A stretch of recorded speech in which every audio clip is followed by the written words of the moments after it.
Welcome everybody. The food was really good, isn't it? That was great. I was telling the folks at my table I was trying to decide whether to have a second plate before I spoke or after I spoke, so I'm going to save it for after I speak. So thank you for coming out tonight. My name is Christopher Moyer. I'm one of three people who's going to be addressing you briefly this evening. And I'm going to be talking about my perspective on a professional massage therapy studies program affiliated with a university and its potential to make a really positive impact on healthcare here in the 21st century. And speaking after me will be Raven Sara and no, I'm sorry, well, not in that order. After I speak, you'll hear from Laura Allen, and after Laura Allen, you'll hear from Raven Sara Trevelyan. So, I know a lot of you, but for those of you who don't know me or don't know me very well, I am a psychologist and former college professor, and someone who has done research and writing on the subject of massage therapy, especially its potential to be an effective treatment for reduction of anxiety and reduction of depression. I'm also interested in the mechanisms by which that works. So that's some of my background, and I can say more about that if you have questions. But that's where I'm starting from in terms of the remarks that I'm going to make. And I want to talk about what a university-based or university-connected advanced certificate program in massage therapy could do for the profession. I want to talk about what kind of impact it could have on healthcare. I'm going to say something about what we think such a program ought to do for the profession of massage therapy. And I'm also going to say a little bit about what we don't think it's intended to do. I'm going to try to answer some potential misperceptions about that, at least briefly. So those are the four main points that I want to touch on. And I know I keep moving this and it makes sound, but I want to try to, there, that's better. Try to get it at the right level so I can see what I'm looking as I speak. If we were to have an advanced certificate program affiliated with a university or based at a university, and some of what we're doing, I mean, this is early stages, whether it is actually headquartered in a university or connected to a university through a grant, that remains to be seen. But in the broader sense, if we're wondering what would such a program look like and what would it be able to do, the first thing I'd like to say about that is I think there are three main areas where it would be providing a lot of benefit. And these are the three main areas that universities are organized around. And those would be research, education, and service. So if we were able to establish such a program, we would be able to advance massage therapy research rapidly and in a way that has not been seen before. Such research could examine what massage therapy does in terms of outcomes. How and when is massage therapy effective in, say, reducing anxiety?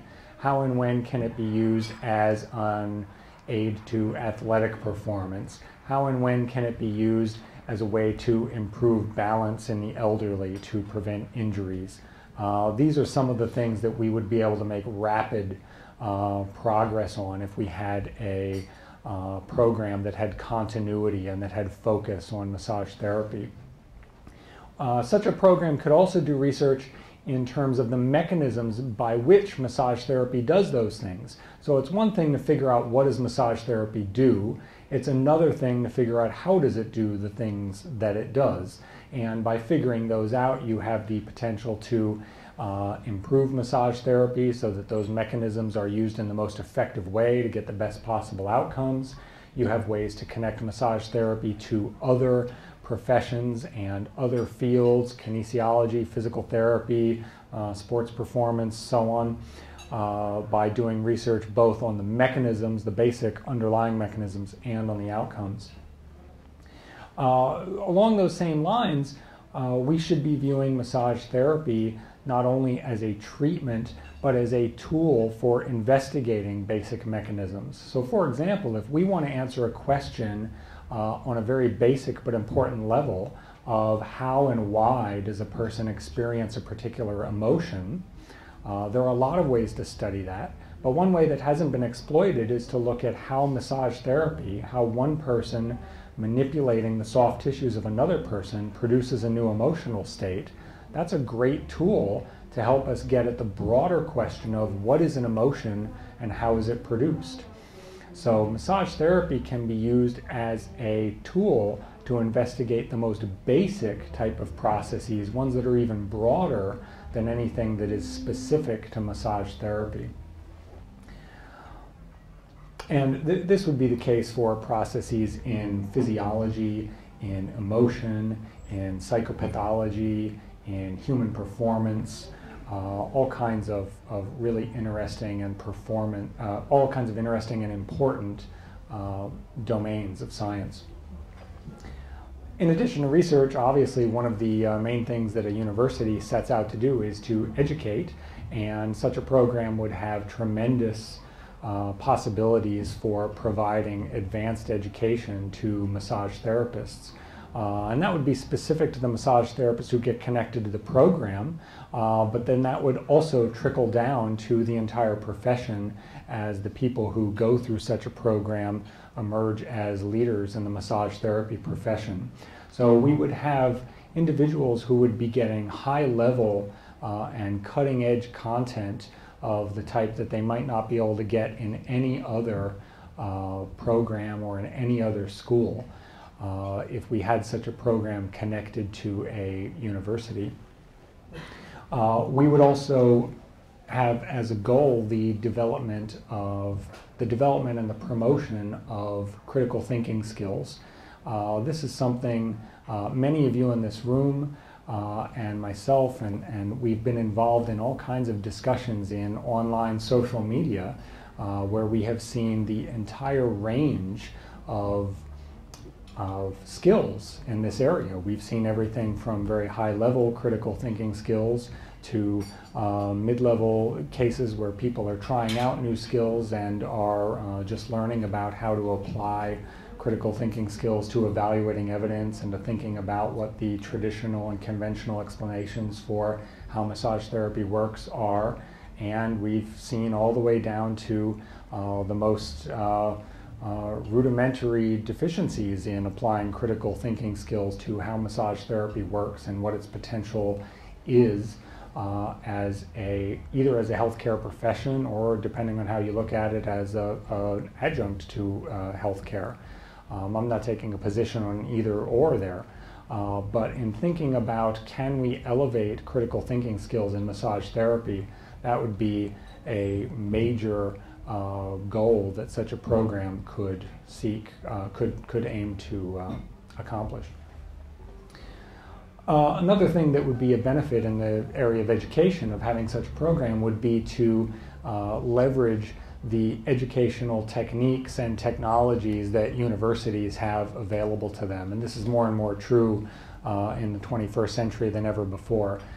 Having an advanced certificate program in massage therapy connected with a university would enable massage therapists to get laboratory experience that you can only get at a university, would enable them to have access to the kind of libraries and the kind of electronic databases that only a university is going to have, would put them in direct contact with professors and postdocs and graduate students in fields related to massage therapy, whether that's psychology, kinesiology, anatomy, so on, who are doing the most high-level work. So this would act as an inspiration and also act as a contact point for people to be getting the most advanced and inspiring information up to the minute that you really only encounter at a university or college setting.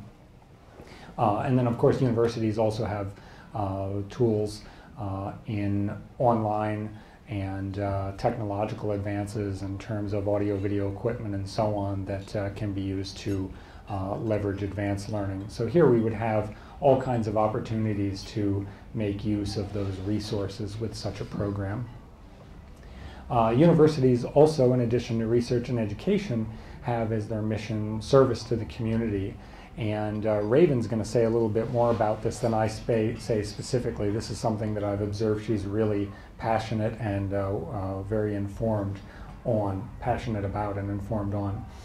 So we envision such a program as having great potential to deliver massage therapy to populations that are in need of it and poised to benefit from it greatly. And some of those that we have specifically in mind for such a program would be population of veterans. We have increasing number of veterans who are coming back from war zones who are having difficulties with anxiety and depressive disorders, who we think massage therapy could be of great benefit to. Refugees. I'm gonna definitely let Raven Sara say more about the details of that population. I myself do not know as much about it as she does, but she's already done quite a bit of clinical massage therapy work with the refugee population. Caregivers, people who are in the position of taking care of people who cannot fully take care of themselves. This introduces great psychological and physical stresses on individuals who can benefit greatly from massage therapy. Children with fetal alcohol syndrome are a population that Raven Sara and others have identified as having great potential to benefit from massage therapy. And also children with cerebral palsy is another population that we've identified that could be well served by such a program. We also envision that such a program could, as part of service, provide outreach to the broader healthcare community, and this is an area where we think there's tremendous room for improvement. So massage therapy, I mean, we would not be talking about it with you tonight if we didn't think that it had great value in terms of healthcare and promotion of wellness. But I think we, amongst ourselves, believe that we've consistently seen evidence that massage therapy as a profession misses the boat on this front. And there are exceptions. There are places and there are people who've done a great job of connecting massage therapy to the broader healthcare community. But on a global level, massage therapy could be doing a much better job, we believe. If we had a program that was doing advanced certification in conjunction with a university, the potential to get massage therapy recognized as a healthcare profession would be, we think, greatly increased. And that would both be off campus in terms of elevating the level of massage therapy and the kind of respect that massage therapy could attain through such a program, but it would also be happening on such a campus itself as members of such a program would work interactively with people who are in departments of medicine, departments of kinesiology, departments of psychology, a couple of others that I'm probably not thinking of as I'm standing here. But we would have massage therapy scholars who would be in contact with scholars from other fields, including healthcare fields, and this would build bridges and professional connections that would potentially benefit the massage therapy profession for decades after that happens, as people enter their careers and act out their careers. In terms of what such a program ought to be able to do for massage therapy, we have several things in mind. One thing I'll repeat that I said as part of education is we have it as a passionate mission to elevate critical thinking skills in massage therapy. We think that there's great potential to see improvement on this front, and we want to do this because we think that it can improve the profession a great deal. As I mentioned a few minutes ago, we really believe in massage therapy, both personally and based on the research evidence we've seen, that we've got tremendous value here. But when we have, when massage therapists are not able to critically evaluate evidence and to apply that evidence and to describe that evidence to other members of the healthcare community, we experience a kind of friction when that happens. And the result is that benefits are lost or are overlooked, so that massage therapy doesn't get used in the most effective way and in all of the times and places where it could optimally benefit recipients of massage therapy. Such a program would also have the possibility of improving the practice of massage therapy, with exceptions. The majority of what we see is that massage therapy is taught by tradition, and we would like to see some of those traditional ways of explaining massage therapy and of teaching massage therapy to be examined and to be challenged, and such a program could do this. The result would be that the practice of massage therapy ought to be able to be improved as the result of such a program.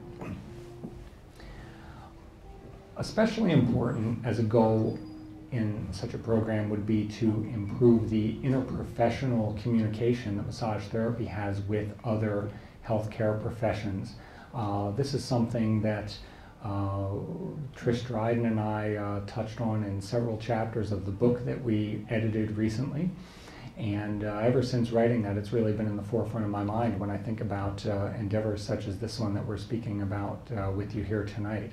That massage therapy is going to get stronger as a profession and is even going to grow as a profession as members of that profession get better and more comfortable with communicating interprofessionally with physicians, with nurses, with clinical psychologists, with providers of sports medicine, and so on.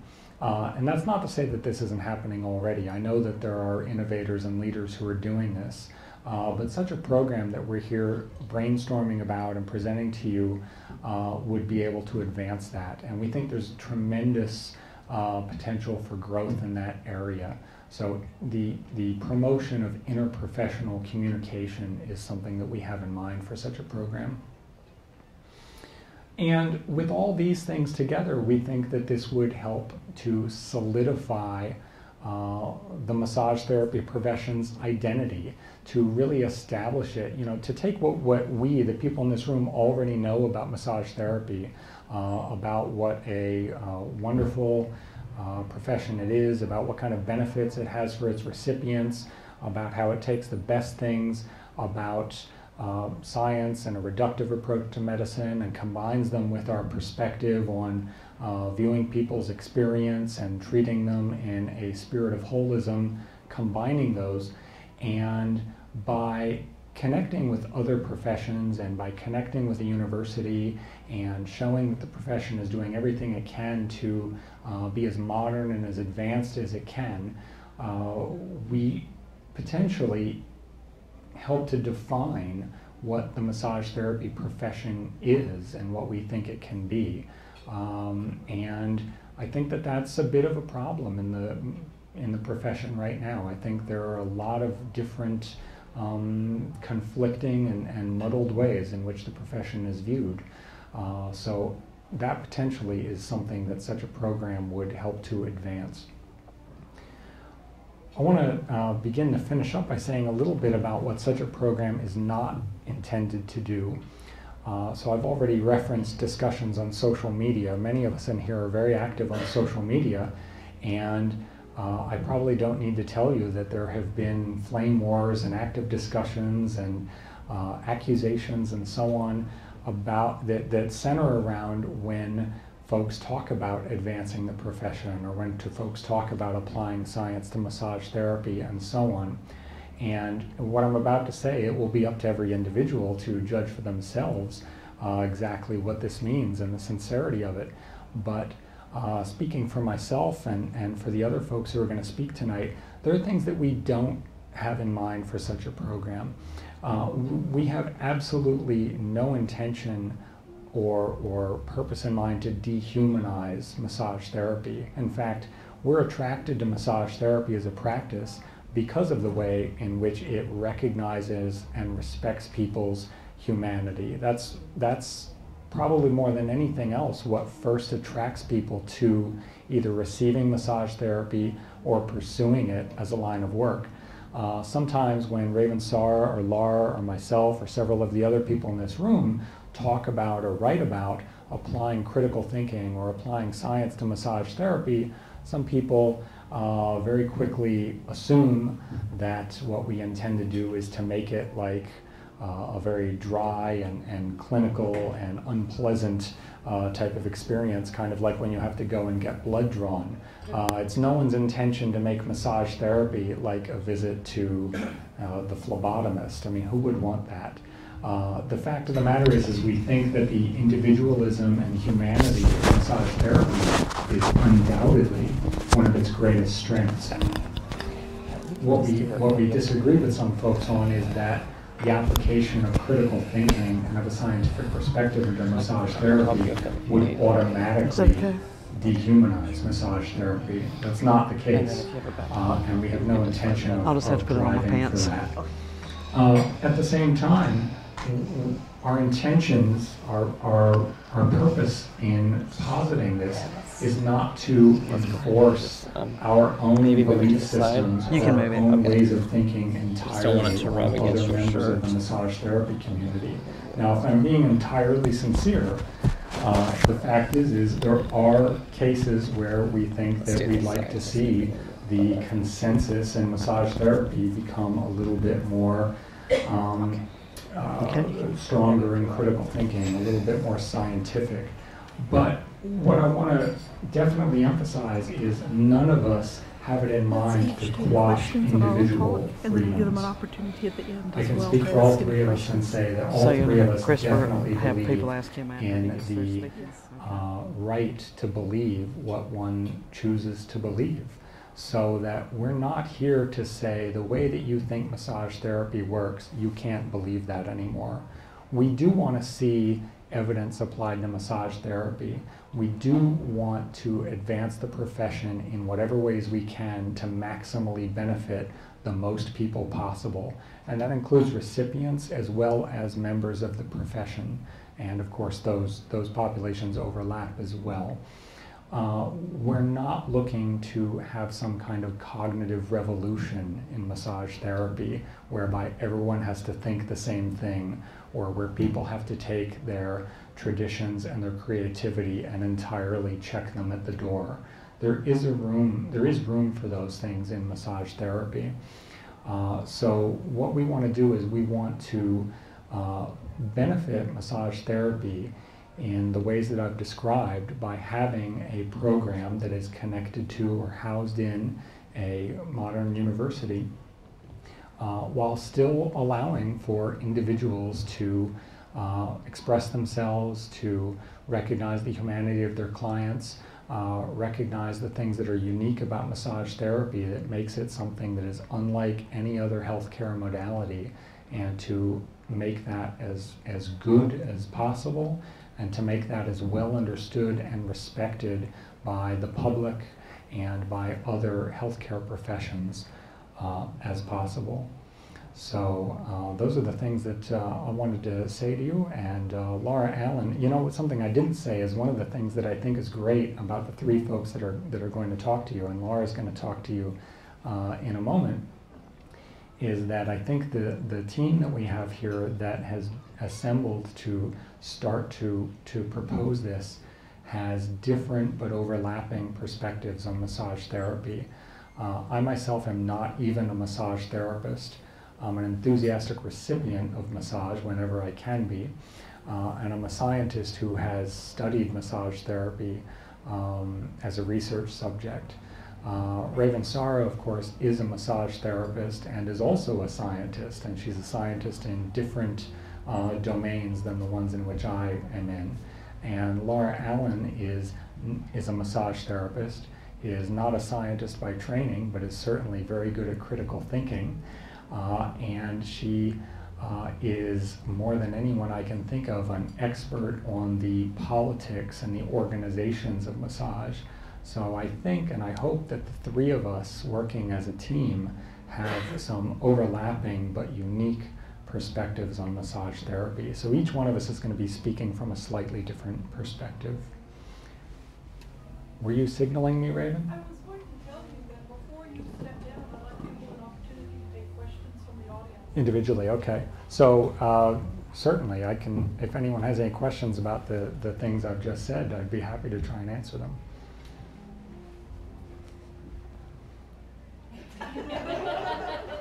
Jill? Yeah, does this program that you're proposing, is it a foundational program, or is it an advanced program for people that have already gone through a foundational program? Chris, would you repeat the question? Because Sure. it's not mic'd up. Jill is asking if the program we're envisioning would be a foundational program or an advanced program for people who've already had a foundational program. And we were talking about that last night or earlier today. We're envisioning an advanced program for people who've already done a basic massage therapy program. And I use the word basic there in the broadest possible sense. If you were to press me on that, I wouldn't even be able to say exactly what I mean by basic. But we're not looking at starting a massage therapy school from scratch.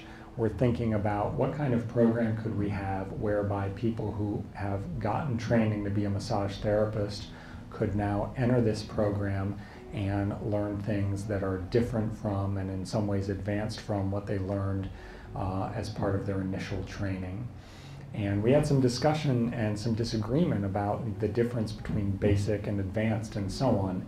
And the details of that are things that are still worth talking about. But we're not looking at creating a program that people would enter to get started as a massage therapist. And, you know, just to add to that, I would suggest that the way that the basic massage therapy education is run across the country is it's a massive spectrum.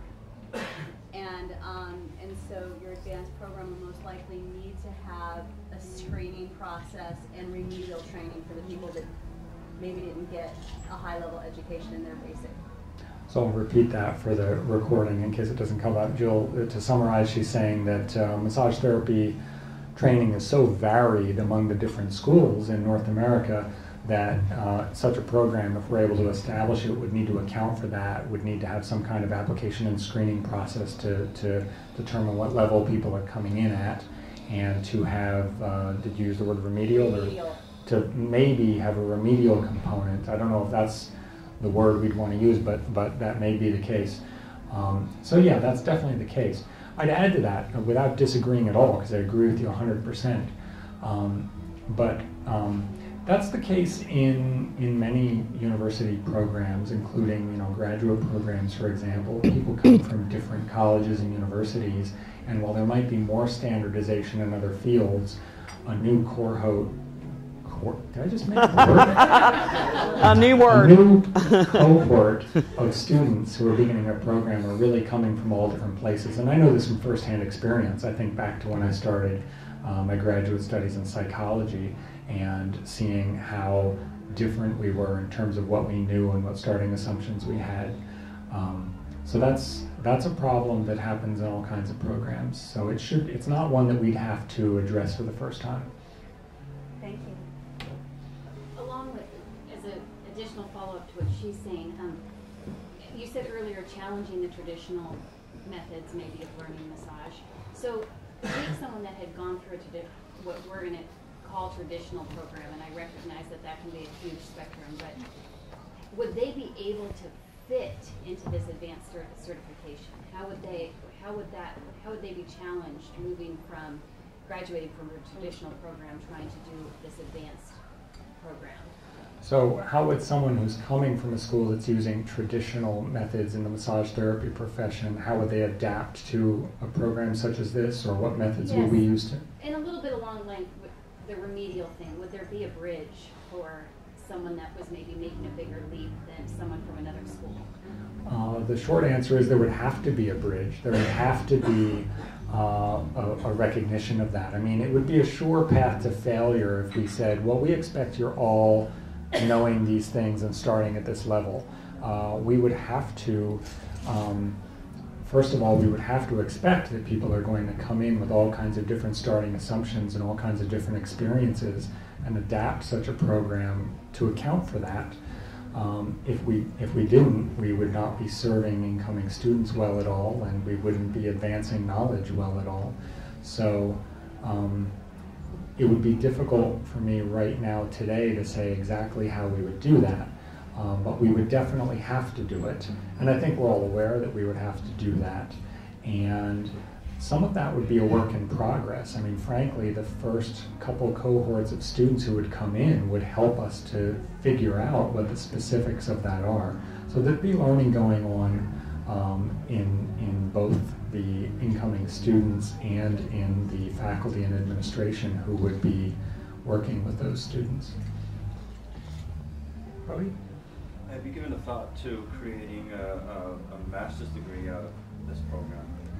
Have we given thought to creating a master's degree out of this program? Yeah, so rather than just having an advanced diploma, being able to an advanced master's degree, or perhaps. The one-word answer would be sure.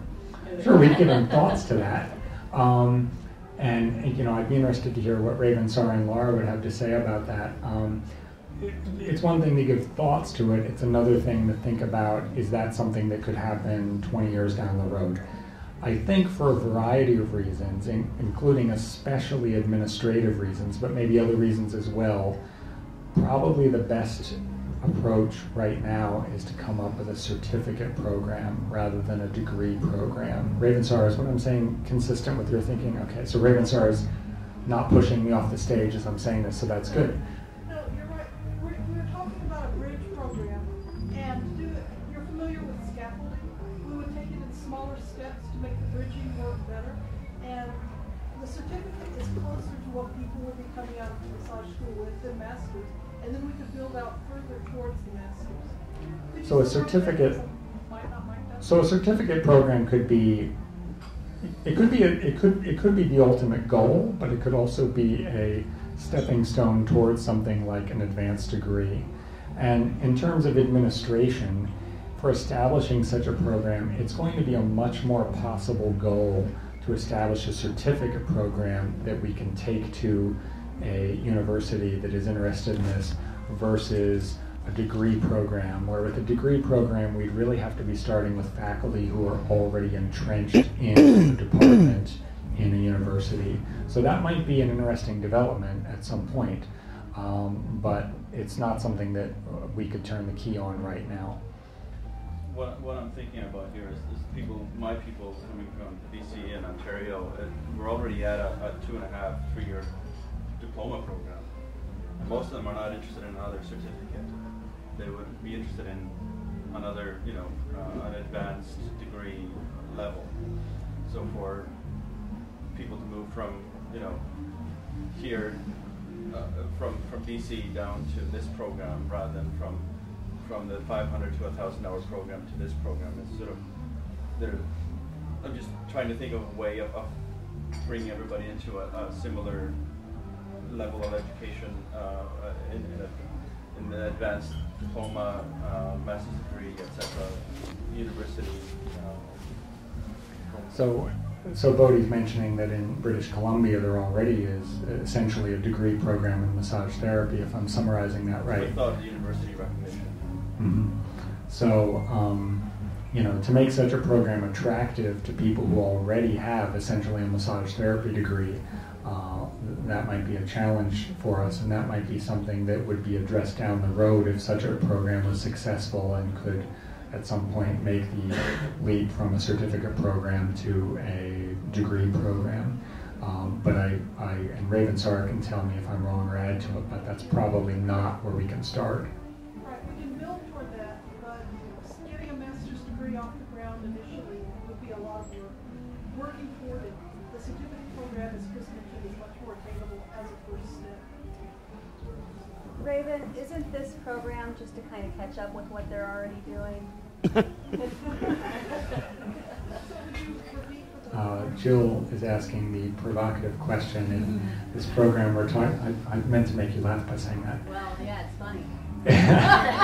Are we just trying to catch up to such a program as they're maybe doing in British Columbia? She directed the question to you, Raven, so I'm off the hook. We're trying to grow together. We're trying to converge at a spot that we both benefit from.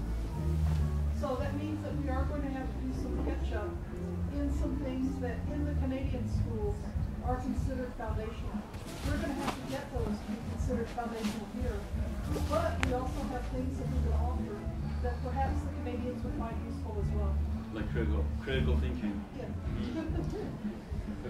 Kelly? The reason I asked that is because I've had both U.S. and Canadian students. Yes. So, yeah, it was a little crazy making to.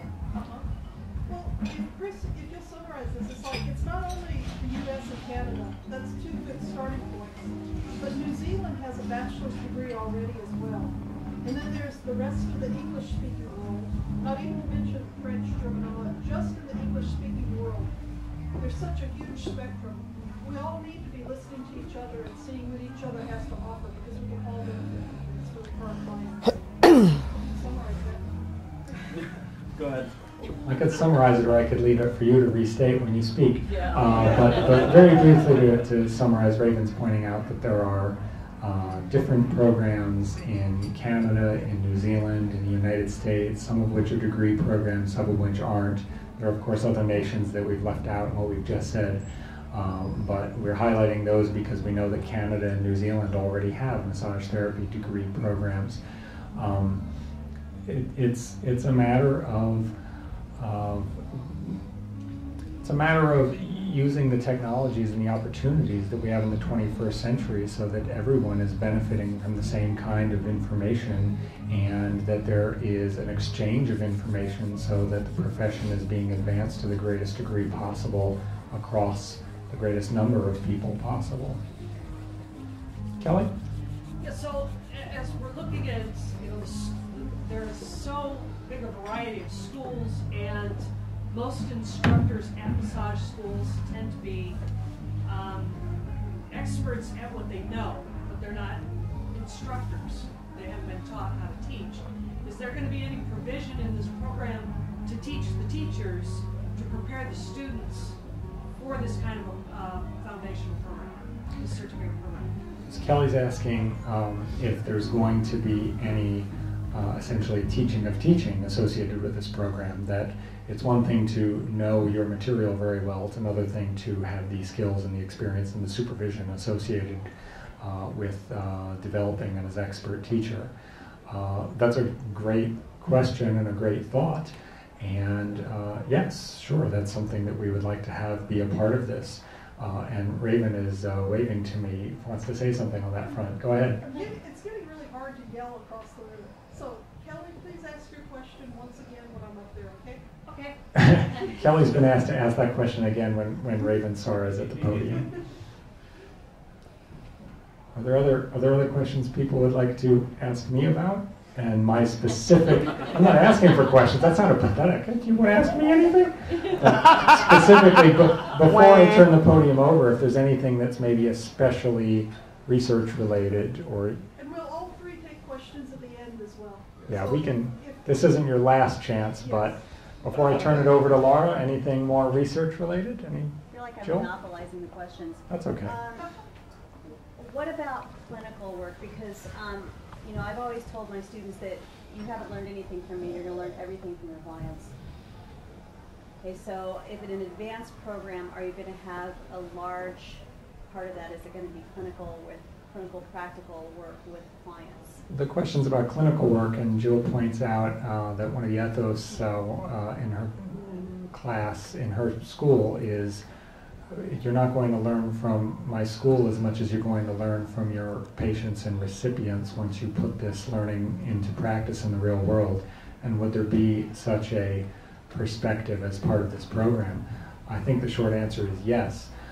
So for starters, since we're not talking about a foundational program, we're going to be talking about having as potential students people who've already had that training and maybe in some cases have had a lot of real world experience before they're coming to us to gain new perspectives and new education. So in that sense, I think the answer is yes.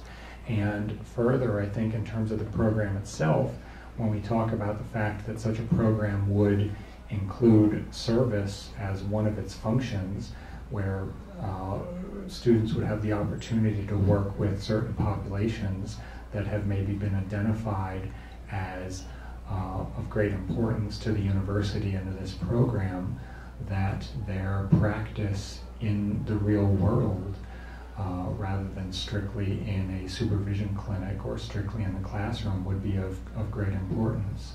So yes, that would definitely be a part of such a program. Well, with that, I'll turn it over to Laura Allen. Thank you.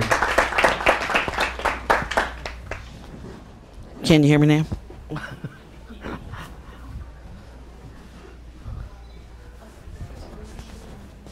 Can you hear me now? Can you hear me now? Okay, I have on this lavalier microphone that doesn't seem to be doing anything for me, so. Should I just speak into this one since this lavalier is not seem to be? They're for two different purposes. Oh, they are for two different purposes? Okay. Okay, that's fine. All right. I am Laura Allen. I know a lot of the people in this room, and there are also people here that I don't know. So thank you very much for coming. And I'm sort of here to give the State of the Union address, or the state of education. I want to briefly tell you how I got here. Raven and Sarah did ask me to come and speak about legislation, regulation, and the state of education as it currently exists in the United States. This is my second career. In my first career, I would have been serving you your food tonight. I was a chef and restaurant owner for about 20-something years. And then one day I decided I had cooked 875,000 meals, and that was enough.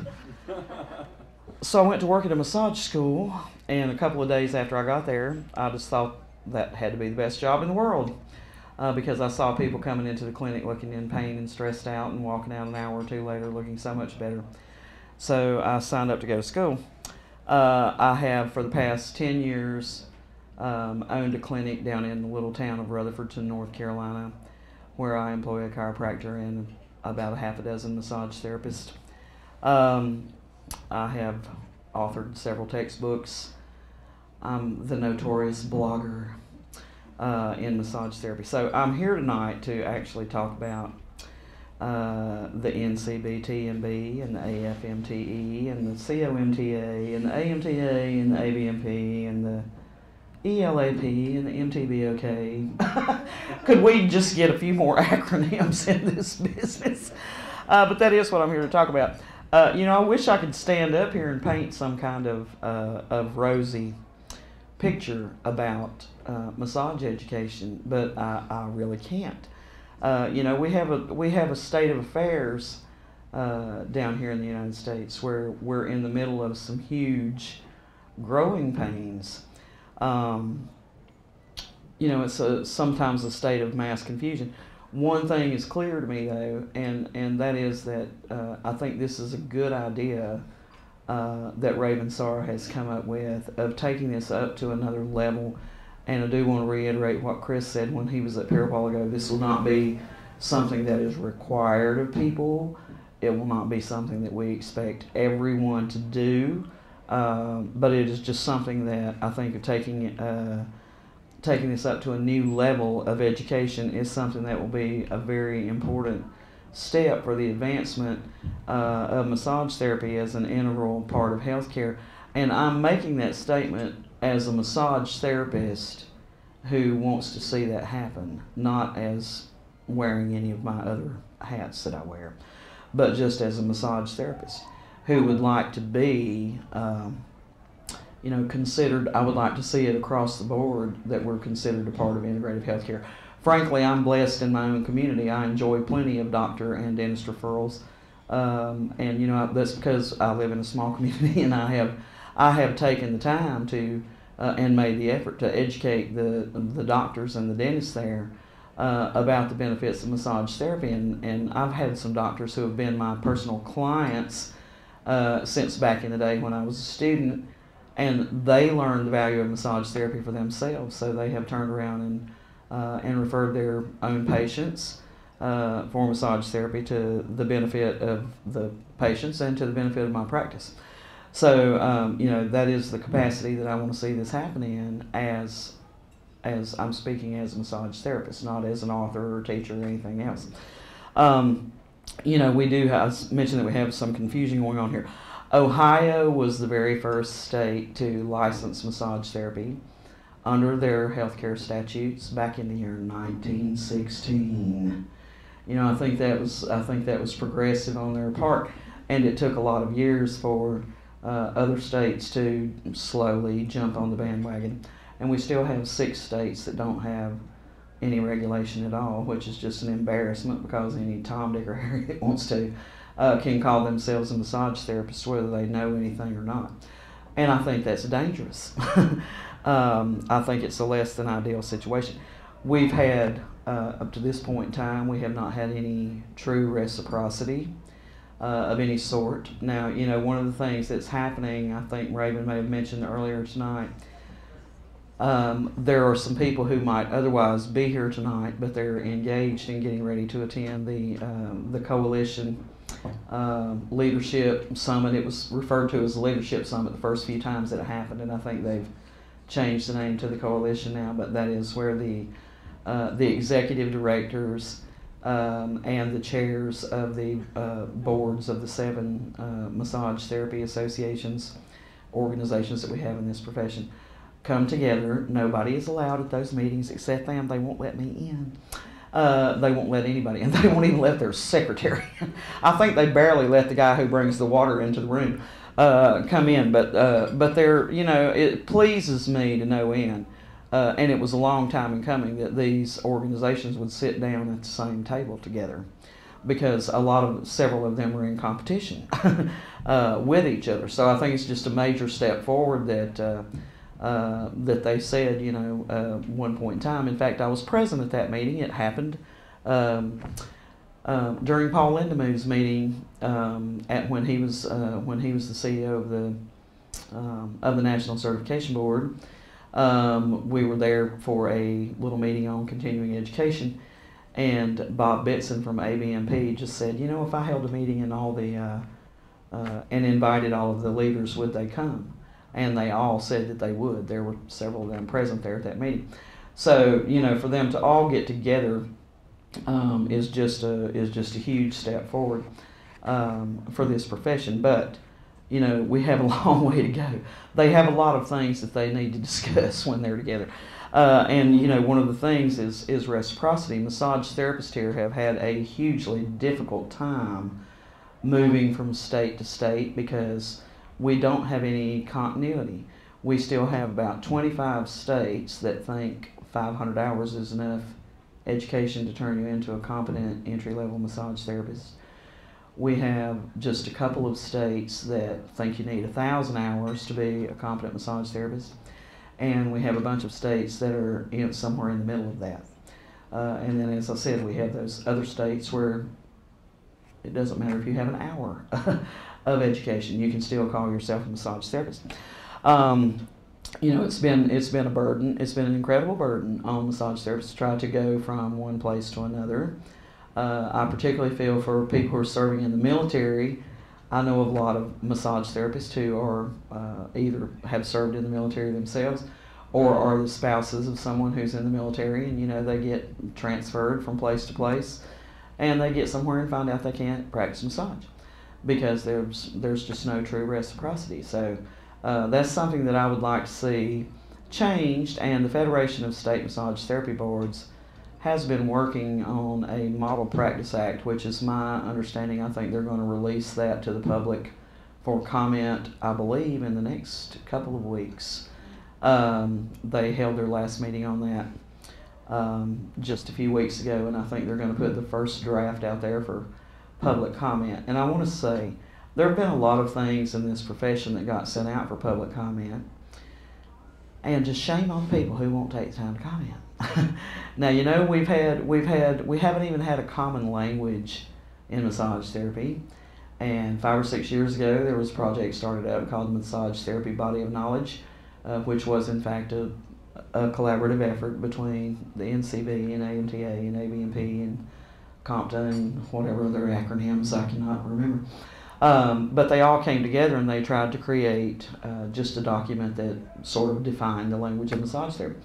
They put it out there for public comment a number of times. It only got about 600 comments. There's between 250,000 and 300,000 massage therapists in the United States. And this thing was widely disseminated. It was disseminated by the Federation to all of their state boards. It was disseminated by the NCB to their certificates. It was disseminated by AMTA and ABMP through their magazines and their websites and that kind of thing. And it only got about 600 comments, and more than 50 of them were mine. And if I know Sandy Fritz, there was probably another 50 that were hers. And some of the people who do take the time to comment on these things. You know, it came under all kind of criticism after it was put out. And I'm like, if you didn't take the time to comment, then shut your mouth. Because you had the opportunity, you didn't take it. So, you know, there are other things that are in the works right now. AMTA has passed their 75-year anniversary this year. They've got about 50,000 members. ABMP has another 80,000, I believe it is. We have our folks here, Donna Sarvello and Randy Snyder from the NCB, TMB. I do appreciate them taking time to come. You know, they came onto the scene. How old is the NCB now? 20 years? 21 years old. You know, the NCB was formed 21 years ago as the first entity that offered a nationwide exam.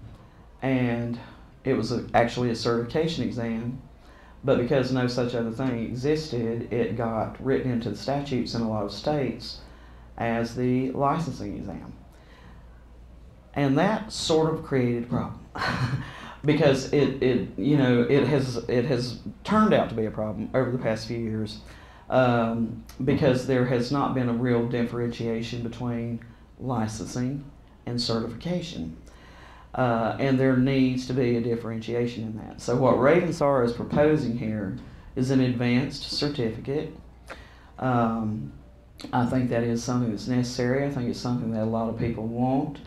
I think the National Certification Board will get on the stick, hopefully one of these days, and create some advanced specialty certifications, because people are asking for those. You know, now the Federation of State Massage Therapy Boards came on the scene about 7 years ago, I think, and propagated their licensing exam. And so it's a different thing from certification, and it's been one of the things that has, you know, brought to light some of the growing pains that we've gone through in this profession. You know, I was a long time in coming to the conclusion that we needed to really differentiate that certification and licensing in the statutes, and I do think that needs to happen. You know, the Federation is a relatively young organization, only 7 or 8 years old, 7 years, I think. And, you know, I actually thought when their licensing exam came out that it was kind of dumbing things down. It was a simpler exam than what the old national certification exam was. It was shorter.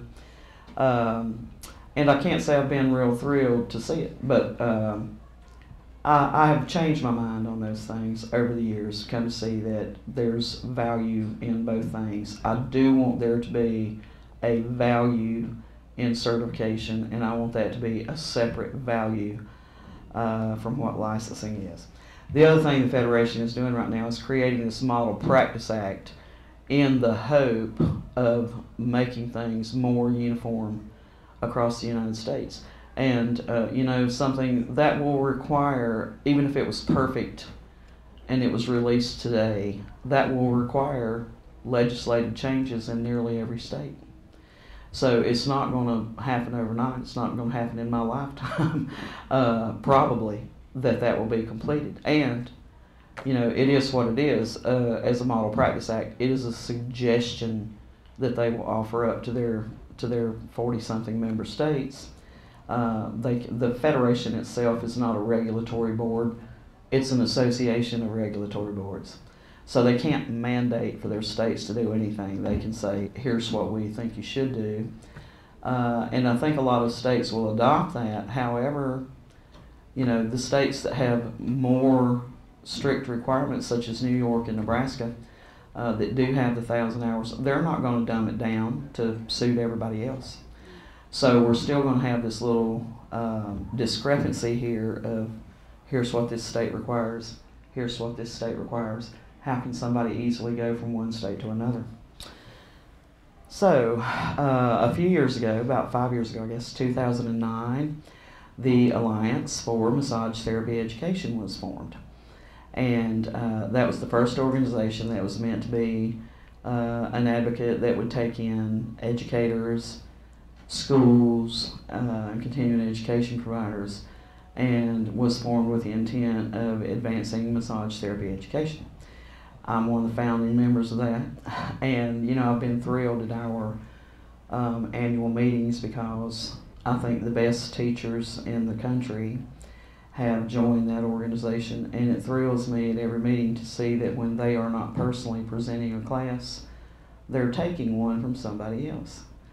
And I'm going, in my mind, I'm going, these are people who are at the top of the heap, who have the attitude that they have not learned everything there is to learn. And I feel like the day that I think I know it all is the day I need to do everybody a big fat favor and get out.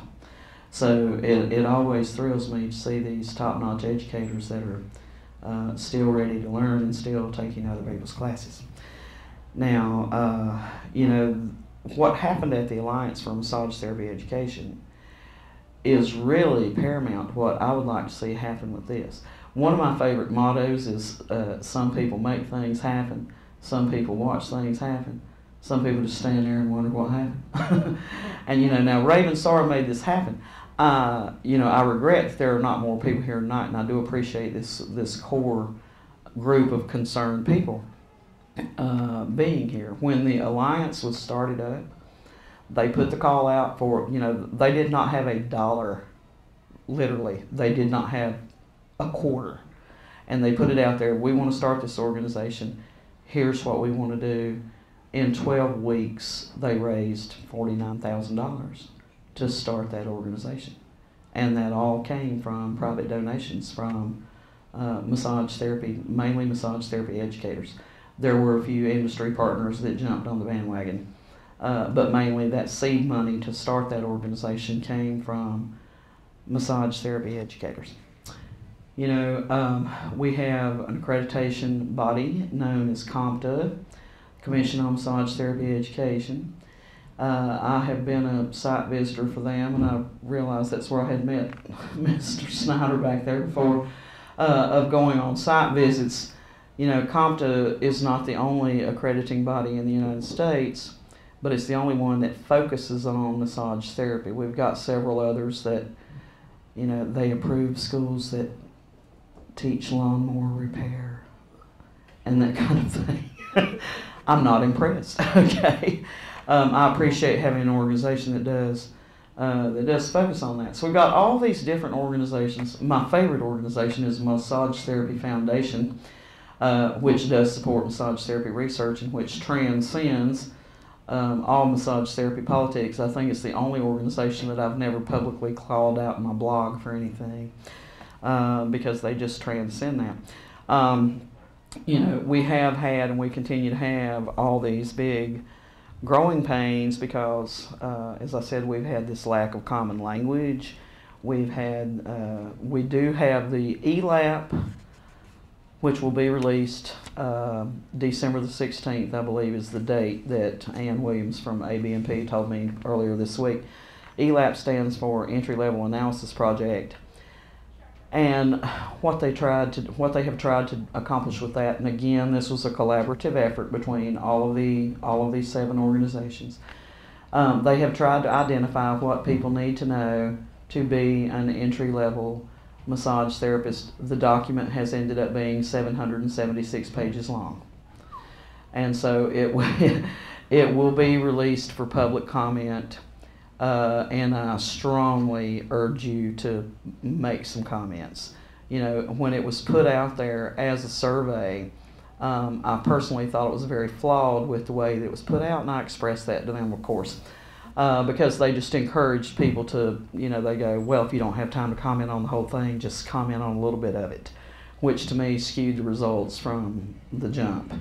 However, I think it is going to be interesting to see what they have come out with, and again, I do appreciate the fact that all of the organizations did collaborate on this together. So, you know, what Raven-Sara would like to see happen here, and what I would like to see happen here, is something more advanced come along for those people who want it. And everybody's not going to want this. There are plenty of people.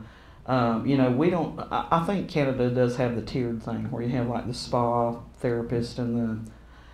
You know, I used to not think very much of that, but I'm coming around to the idea that needs to happen down here in the United States. And you know, I appreciate I have thousands of therapists on my social networks, and I appreciate those who are honest enough to say, "Don't come and see me if you got any problems. You know, I'm just here to make you feel good." I appreciate people who are honest enough to say that. That, to me, does not excuse them from needing to know the basics of contraindications and the cautions that they need to take for massage and that kind of thing, because some people have the ridiculous idea that you couldn't get hurt from massage in a spa, but that's insane.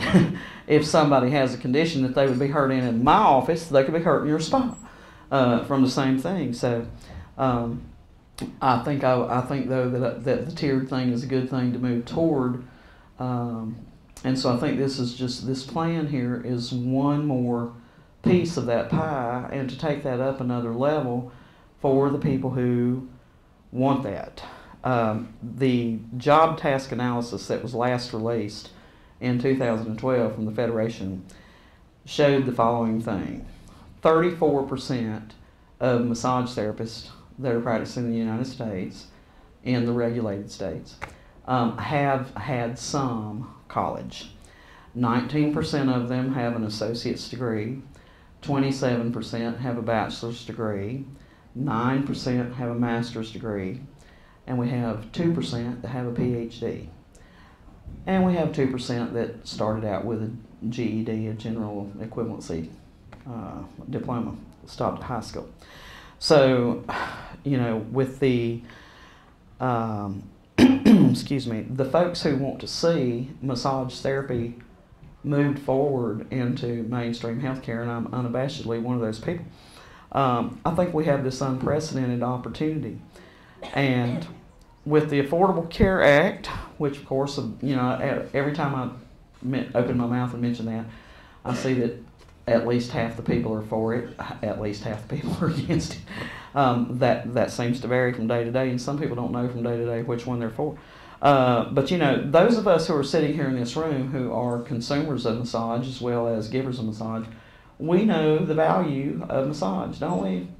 You know something, I'd be on drugs if I didn't get massage. I go years at a time and don't even take an aspirin. But I'd be taking some kind of pain medication if I didn't get massage. So, you know, we know how valuable it is. The people sitting in here in this room know how valuable it is, and we know that we have a rightful place in healthcare. And I just think that this is another step forward for that, for the people who want that. And again, I want to make this clear because, you know, we do get into a lot of arguments on social media. And we get all these people who say, well, I don't want to be forced to file insurance. Nobody's forcing anybody to file insurance. You know, if the Affordable Care Act kicks in today, that doesn't mean you have to participate in insurance if you don't want to. And people seem to be confused about this. If we manage to get this wonderful project off the ground, that doesn't mean that anybody is going to be forced to go to college to get an advanced certificate. You know, this is something that's going to be there for the people who want to take it up another notch. And, you know, there's people in every sector that continually pursue education because they want to take it up another notch. You know, I've been one of those people. If I had enough money, I'd be a professional scholar. I would just go to school all the time. Unfortunately, I have to work for a living, and I don't have the time to study everything that I'd like to study. But that's, I think there's going to be plenty of demand for this out there, and I think that getting this started in one place will set a precedent for it to happen elsewhere. So I thank you all for coming here tonight. I thank you for supporting this. I encourage you to study all those acronyms and know what they mean and what they're about. It is confusing sometimes. I get those. I'm just apt to get them mixed up as anybody else. But again, I do thank you for coming here. And, you know, when I look around this room, I see people that some of you I've interacted with in person before and some only on Facebook or something. But you're the people who have the power to get this message across to your own students and to your own circle of influence that this is something that we're trying to do for the people who are interested in that. And I think Ravensar's plan of very deserving populations and underserved populations is a really good place to start with this. So why would we do this? Because it's the right thing to do. And that's just my opinion on it. Thank you.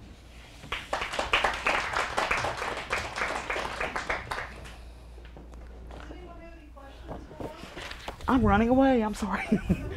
Does anyone have any questions? Do I need to identify any acronyms or anything like that?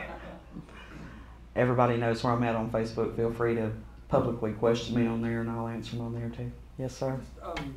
You know, here in Washington, we're kind of at the leading, or some kind of edge of the medicalization of Yes. massage care. And it's not all a pretty picture. I assume that in your practice, most of the insurance billing you're doing is like PIP and workers' You're comp. absolutely wrong. Somebody has to really reach out to my heartstrings for me to take a personal injury case. Okay. You know, I have the presence of the chiropractor there in my office has allowed me to bill regular medical insurance for years. Okay. And so I have plenty of practice at that. I hardly ever take a workers' comp case. I hardly ever take a personal injury case. Somebody has to convince me if they have enough money of their own to pay in case their insurance doesn't pay. So this is a thing. You know, this is not only about billing insurance. This whole thing is, you know, as a matter of fact, when we've been discussing this, we haven't really even brought the insurance component into it. What we've brought into it is the desire for further education and to just be integrated. You know, I guess now that you brought that up, that insurance would be a part of it for those people who have that, because you know one of the stipulations in Obamacare, if I recall correctly, it's number 2076. 2706. That is the stipulation that we cannot be discriminated against as healthcare providers as long as you are licensed under the healthcare statutes in your state. Now, you know, I have found out through research that massage therapists are not licensed as healthcare providers in every state. The states that do license them, there are several that they're just licensed under general statutes, not considered to be part of healthcare. There are some where they're actually like thrown in with cosmetologists and that kind of thing. You know, those people won't be able to bill. So you know, this is the ability to bill insurance would certainly be a valid component of it. But then again, when you look at this certificate, initially as Raven is envisioning this. For example, one of the populations that she wants to serve as refugees, how many of them land here and have insurance? Sir, do your people have insurance that are here? Do your people have, is that common? They're pretty much under the Medicaid. Okay. And Medicaid, and another thing that ticks me off is that Medicaid and the military are specifically exempted from the Affordable Care Act. So, you know, that's when it comes to serving the wounded warriors, for example, the people who are going to have post-traumatic stress disorder, anxiety, depression, and that kind of thing that could be helped, they've been exempted from the Affordable Care Act, so it's not really even going to reach out and help them. So, and he just stated that, you know, the majority of the refugees are Medicaid, so it's not necessarily going to help them. It's not necessarily going to, insurance is not necessarily going to be a factor in some of these populations that we want to reach with this program. But I think generally, when you talk about the medicalization of massage, that's usually a component. I mean, that's how people get reimbursed in the medical system, is through a third party. So I'm just curious, you know, how that would fit into it. Well, it'll certainly fill in for the people who are willing to and who want to do it.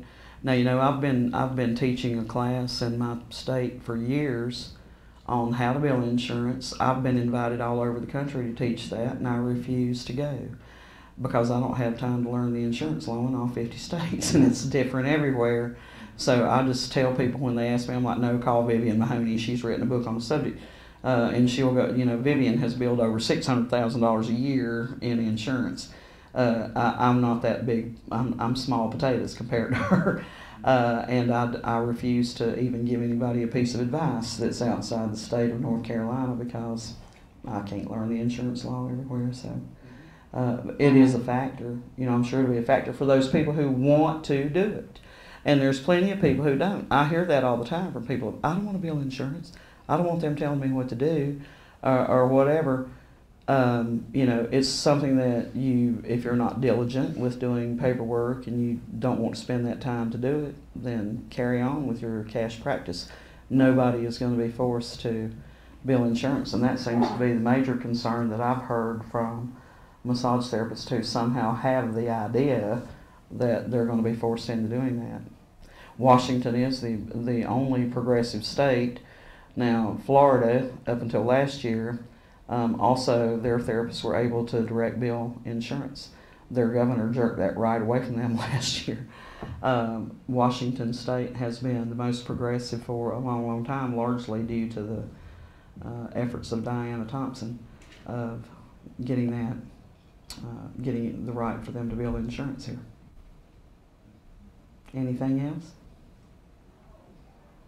All right, I'm going to turn this over to Miss Raven. Sorry.